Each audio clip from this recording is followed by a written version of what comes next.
Hey man, it's getting spooky. I just came across something called black fatigue, and basically, it's white Americans are sick of our shit. I got news for you. Black Americans are sick of your shit. Black people are sick of black people's shit. Basically, society is saying that they're tired of how black people are blaming things that have happened to us historically in the past, and they are also now adding different things that they have seen in society to that behavior as well, like loud mouthing or maybe, using certain words or certain behaviors in public. Black fatigue seems to be growing, especially within the black community. There's a growing frustration within certain behaviors, and more people are starting to speak up about it. White people, black people, Hispanic people are saying we have black fatigue because of the behavior of some black people. It's not racist to call black people out for their behavior and what they're doing to society at this moment. I'm glad people are noticing this because it's been so many years and it's finally catching up to y'all. So, is there some truth to it, or is it just another form of racism? And how come so many black people are starting to speak up about this now? Either way, we got a lot to talk about today. Now, black fatigue is a growing term in the social media world, a phrase that's meant to explain a rising frustration, dissatisfaction, and even resentment towards a small portion of the black community and some of the dysfunctional behaviors that are increasingly being called out. But here's the thing, this isn't a new term. The phrase black fatigue was originally coined in 2020 by Mary Frances Winters, a black author from New York. She was inspired to explore the concept after hearing the same phrase come up again and again from black millennials. "I'm tired," they kept on saying. The exhaustion wasn't just physical, it ran deep, tied to emotion, history, and identity. In her book, Black Fatigue, How Racism Erodes the Mind, Body, and Spirit, she explains that the original meaning of the term was about the centuries-long toll of the systematic racism passed down through generations. Now that was the original definition, but now the term has taken on a completely new meaning. Now to black fatigue, it has recently been turned into a feeling that some white and black people have who say they are damn tired of foolishness of some black people. It is a completely behavior-based issue. And when white people, black people, Hispanic people are saying we have black fatigue because of the behavior of some black people, we've all seen it, we all know what it is, it's everywhere. There are thousands of TikToks on it, posts all over X, YouTube videos, and even some mainstream outlets starting to cover it. I only started hearing about this term very recently, and at first I assumed it was mostly coming from people outside the black community, but to my surprise, a large portion of the conversation is actually being led by black people, and that's when I knew that I had to do my own research by looking into this and sharing my take on it with you. Many of the most viral TikToks on this topics are coming from within the community itself. Black fatigue is real. Everybody is tired of black people, but it's two specific types of black people that everyone is tired of. Number one, everybody is tired of loud, ghetto, and ratchet, and violent, and mean, and angry all the time. Everybody is tired of them. Nobody wants to deal with them. Even other black people do not want to deal with these people. You know when you see them in public, you know when they're gonna give you attitude at the CVS. Everybody knows it and they wanna avoid it. So how did we even get here? The answer to this can go in a few different directions. But let's talk about the most impactful factor of this, being the media. We're talking viral body cam footage of police encounters involving black people, to dine-and-dash stories that reinforce negative stereotypes. Surveillance cameras caught 3 people leaving without paying a $200 bill for a shrimp and lobster dinner, according to the owners. Or the countless of fights, whether it's on a street corner or inside a McDonald's. The majority of these clips tend to feature people who, look like me, and they also seem to go viral, often shaping how outsiders view blackness as a whole. This type of content has definitely influenced how a lot of people, white, Hispanic, or even black folks, view the culture. Unfortunately, over time, it's helped reinforce harmful narratives, and in many cases has been used to normalize different forms of racism. And let's be clear, we all understand that none of the reactions rooted in these stereotypes are justified, because it's not fair or accurate to take the behavior of a few and apply it to an entire group. However, when certain behaviors are caught on camera and go viral over and over and over again, they unfortunately start to paint an image of the entire community based on a handful of viral clips. Not because they reflect us, because obviously, I'm not on that. If you're black, you're probably not on this. At the end of the day though, all the viral content is based on real situations that happened in the real world. Now let's take a closer look at some of the real world examples that have been fueling these conversations, starting with the dine-and-dash incidents. Now during the pandemic, or should I say the bandemic, in 2020 when the stimmy checks, the ban started hitting people's accounts and everybody started acting like Black Youngsta when he first signed his record deal. Yes, the pandemic, the bandemic. Your money. We started seeing more of these so-called dine-and-dash videos pop up. We've all heard of dining and dashing. That's when a customer comes into a restaurant, grabs a bite to eat, and then skips out on the bill, leaving the restaurant without paying. For all my international viewers, dine-and-dash is when people go to a restaurant, stuff their greedy bellies with food, drinks, and all that you can possibly eat, and then they leave and they don't pay a single dime. This phenomenon or crime has always existed, but it became increasingly common in America after the pandemic. They watched as the party of 7 sat at their table, their food already packaged into go boxes. Then they began to get up and eventually run out the restaurant's door, leaving their $200 bill unpaid. So these clips of large groups walking out without paying began to go viral after 2020. And as it relates to the topic at hand, unfortunately, the majority of the people in those videos were Black, and that obviously makes us look very bad. Now, is it all Black folks? Of course not, because we're not a monolith. The behavior of one individual doesn't mean the next person is going to show up in the same way. So applying that assumption broadly would be inaccurate. I mean, if you're Black, if you're watching this, I'm sure we're probably going to relate, but I would personally never go to a restaurant if I knew that my account was empty. I mean, at that point, we're having sleep for dinner because we're grown, okay? However, with that being said, one thing I've consistently heard from a lot of my friends in the service industry, I'm talking waiters and waitresses and even restaurant managers, is that Black customers are the hardest to serve. Now, this has not only been said by all races of people, but I'm saying like other Black folks in the service industry are saying this, okay? Whether it's not tipping, sending food back too often, or asking for refunds after they've ate, it's often said that those things are more common among Black customers. So that's the perception a lot of people in the service industry have of us, which is very unfortunate and it's very sad. I mean, it's not a comfortable thing to acknowledge or even talk about. I hate the fact that some people might expect a certain type of behavior of people who look like me as soon as, let's say, we might step into a spot, right? And although, the stereotype doesn't obviously apply to all Black people like me or you, I can't, if you're Black that is, or if you're white, then obviously I ain't talking about you, right? I can't ignore the experiences they've shared with me. Now let's dive into the dine-and-dash stuff a little more. Because speaking of a particular incident, which was one of the news stories I played you earlier, it went viral a few weeks ago. A Black-owned restaurant in Chicago called Flav's served 3 people, 2 women and a man, all Black, and they decided to run up a tab of over $200 of shrimp and lobster, okay, and a bunch of drinks too. And then they decided to run out the spot. It's actually disappointing. It's very disappointing to see that from the community that we actually serve, because we pour into our community. We're a small business, and I see this happening so often to a lot of different small businesses throughout the city.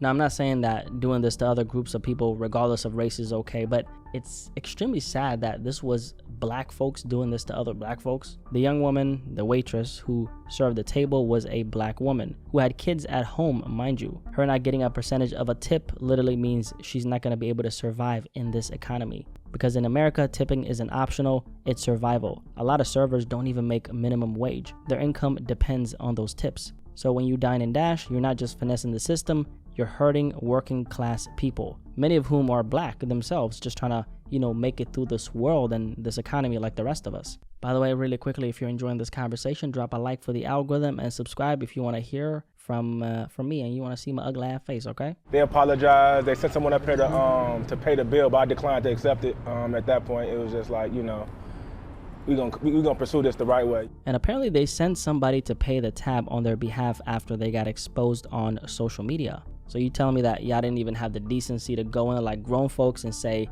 I apologize, I'm sorry, this economy is beating my ass. Not that it would make it okay, but you get what I'm saying? Like, you didn't even have the decency to actually go in and show your face. That's crazy. They sent another person to pay because they didn't have enough courage to show their faces in the establishment. What a shame.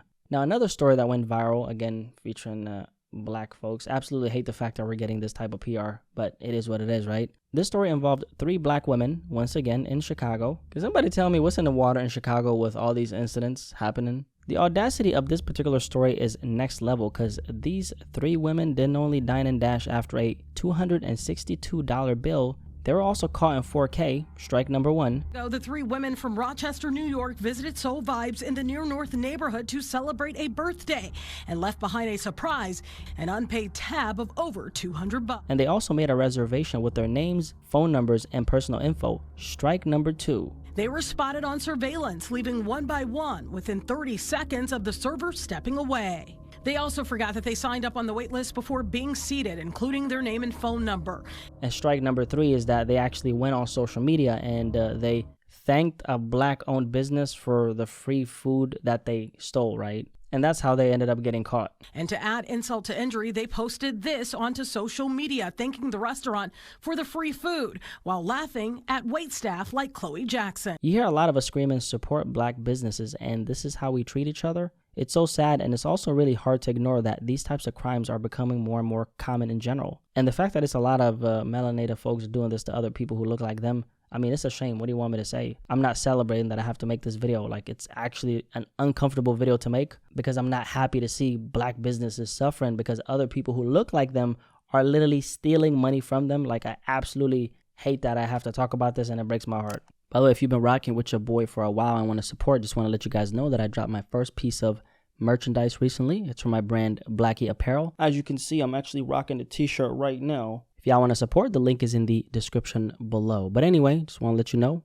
let's continue with the video. Black fatigue isn't really about race or skin color. It's about a culture, a mindset that some black people are choosing to embody. Similar to the YN mindset topic that we recently spoke about, which is definitely a great video that I would recommend that you check out. The YN mindset is a term that's, of course, coined by me at this point, which describes a youth-driven culture often tied to erratic behavior that more often than not ends up harming others, whether it's stealing, robbing, or just being loud and belligerent in public spaces. Now, this culture that I'm talking about is separate from blackness itself. I mean, we're talking about a fatigue with what often is called ghetto culture. And ghetto culture is not black culture, nor is it foundational black American culture. When I say the word culture, by the way, I mean it in the actual definition. And the definition is the shared attitudes, behaviors, and values of a specific group of people. This isn't about race. It's a mindset that anyone can adopt, regardless of racial background. With that being said, I've seen this kind of behavior from white folks, Hispanic folks, and black folks, of course. So it's not about skin color. It's about class, environment, and ultimately how someone chooses to carry themselves. Because the way you choose to walk through this life, your demeanor, your energy, that's not only something you can control, but it is a conscious decision. We all have a choice in how we show up. So when I mention ghetto culture, I'm not talking about blackness. I'm talking about a specific pattern of behavior, which is undoubtedly dysfunctional and not a productive way of showing up in society. And a lot of it is often born from struggle, limited resources, and sometimes a rejection of accountability. And the accountability aspect is important because when black people are constantly boxed into a certain identity by the world, but especially by each other, it creates a mental and cultural trap, which is ironic because, you know, that kind of makes me think about trap music and the fact that trap music is a thing. Because when you really think about the name, it sounds like the soundtrack for a lifestyle designed to keep you stuck, trapped in survival mode, trap music, trapped in dysfunction, and ultimately trapped in the lower levels of society. And often when a black person within the community wants to grow, like they make a decision to actually grow or take a responsibility or move differently, they're met with pushback from their own people. They get told things like, you think you're better than us, or that's not how we do things. A lot of my black folks, I'm sure y'all can relate to exactly what I'm talking about right now. Elevating beyond who you used to be becomes a problem, and sticking with what you know becomes the norm, even if it means staying stuck in pain or dysfunction down the line. And the question is, why is this accountability issue even a thing in the first place, specifically within parts of the black community in America? Understanding this is not about making excuses, by the way, because we do have to acknowledge the subconscious effect of generations of instability and what it really does to people. When you grow up in environments where poverty is the norm, where instability is constant and neglect is a part of daily life, what happens is certain mindsets start to form. You learn to cut corners because survival starts to feel more important than structure, and you begin to distrust institutions, which, to be fair, black people in America have had valid reasons to distrust for a long time. You feel like the world around you has failed you, and that leads to behaviors rooted in avoidance, rebellion, and sometimes hopelessness. During the Jim Crow era,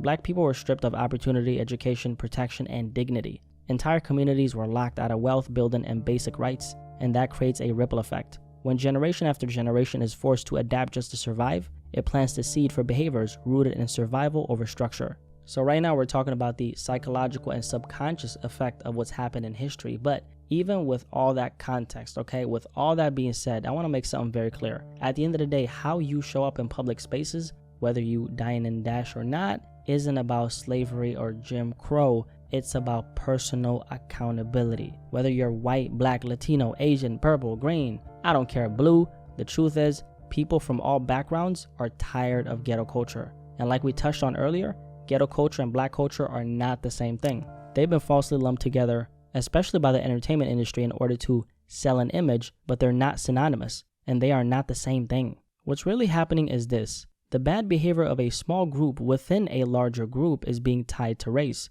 when in reality it's about culture, class, and choices. And as someone who's black myself and has observed a lot of the mindsets that permeate within the black community, I think the one thing that's holding a lot of us back is the victimhood mentality. A lot of us as kids, through the media, the people around us, and through politics, are taught that the world should feel sorry for us based on what's happened in history. And yes, I do believe in educating ourselves and others on what's happened in history, right? Because it's very important to know. But I don't believe in letting history hold you back from writing your current story. Because at the end of the day, if you really think about it, it doesn't make sense. But ain't no way our ancestors went through all that just for us to feel sorry for ourselves. It doesn't make any sense. I've never been a fan of any group of people looking at me and saying, poor you because of this and that. Not only do I not want your sympathy, but you can keep that because I don't need it. What I say is my battle scars don't define me. They're just a part of my story. Now let's lighten the load for a second and talk about a viral story that ties into everything we've been talking about. The Carnival cruises. I'm sure a lot of y'all have heard about this one. For my international viewers, Carnival is a popular American cruise line that operates out of Florida. It's known for being affordable and a fun time, minus the, drama, which we're going to get into in a second, right? A few weeks ago, Carnival put up a message to their guests with a list of new rules. Things like no loud music on speakers, no smoking in restricted areas, and no weed on board. Pretty basic stuff if you ask me. Now, there's a lot of backlash on social media about these new rules. Some people felt like Carnival was trying to push black folks out as customers, especially since more and more black people have been cruising in recent years. But let's be real, the backlash doesn't make no sense at all, okay? First of all, I'm generally confused as to why we'd assume those rules were automatically about us. Like if you hear no fighting, no weed, no indecent clothes, and your first thought is they must be talking about black people, that says more about what's been normalized in some of our spaces than it does about the company's intentions. Because when I read those rules, I didn't associate them with black folks at all. My first thought was, okay, looks like they're just trying to filter out the chaos. It sounded like a business setting a standard for the type of crowd they want, not a coded attack on race. So the fact that so many people, especially in black Twitter, did take offense kind of shows how deeply some of these behaviors have been tied to our image, even when they shouldn't be. And honestly, I really take offense to that, okay? Because the rules didn't mention race, they mentioned behavior. Carnival is a business, and like any business, they want to create a safe environment for everyone. I mean, there's kids on these cruises, there's families, people who are just trying to relax, okay? Calling that racism waters down what real racism actually looks like, if you ask me. The truth is, the people complaining the loudest were probably the ones who had no intention of following the rules in the first place. And honestly, you know what? I'm just getting to that point where I'm tired, because I'm just tired of a small group of loud, reckless individuals getting all this attention. And the rest of us just gotta get judged for the behavior of this very small group of black people in the black community. I'm tired of being boxed into stereotypes I don't relate to or condone. I'm tired of having to feel like I gotta prove I'm not like that just to get basic respect. I'm tired of seeing the worst examples of us go viral and then get labeled as representation. That's not black culture, that's dysfunction, packaged and sold as entertainment, and we're done letting it speak for us. Personally, I don't have black fatigue. I have people who don't know how to act in public fatigue. I have no home training fatigue. And this is not about race, right? It's about how you show up in shared spaces with other human beings. Respecting others in that way, it's not hard, but somehow people still have not learned that. The saddest part about this whole black fatigue thing is that it's only gonna get worse on both sides. On one hand, we got the youth, like the YNs we talked about, running around playing stick-up men, acting like Tony Montana, catching felonies and bodies and pushing dysfunction like it's normal. A lot of these kids don't have father figures, no structure, no guidance, so the behavior continues and the tension keeps building. And then we have the small group of black folks who show up with no respect, no self-awareness, no discipline. They're going to keep making it harder for the rest of us. And as that continues, unfortunately, more people outside of our community are going to grow resentful. And the same thing is also going to happen within the community. There's going to be more assumptions, more stereotypes, more division, and I absolutely hate that for us. If there's one thing I really want to say is we have to start holding each other accountable for how we show up, period. Too many of us walk through life, period, avoiding real conversations about accountability because we don't want to ruffle feathers. But that's the very thing that's keeping us stuck. And this is especially relevant in the black community. Real accountability is what's going to create a safer environment, not just for us, but for our future kids as well. Because at the end of the day, we're all a part of the same society. And if we've gotten to a point where basic respect feels optional, we've already lost. At the end of the day, I just really hope that this kind of conversation opens the door for more conversations to be had about the things that are actually going on in the world in general. What's actually happening, why it's happening, and how we move forward. This is about calling out bad behavior. It's not about tearing each other down or division. It's about accountability, growth, and wanting better for all of us. If you made it this far, drop a little like on this video because I kept it real. If you're new here, my name is Blacky Speakz. Nice to meet ya. Digital handshake. Subscribe if you want to hear more from me. Appreciate you guys for watching this video, and I'm very curious to hear what you guys have to say about this entire conversation. Black fatigue, do you guys think it's a real thing? Also, do you guys think that, especially like all the black people watching this, I want to see what you guys have to say.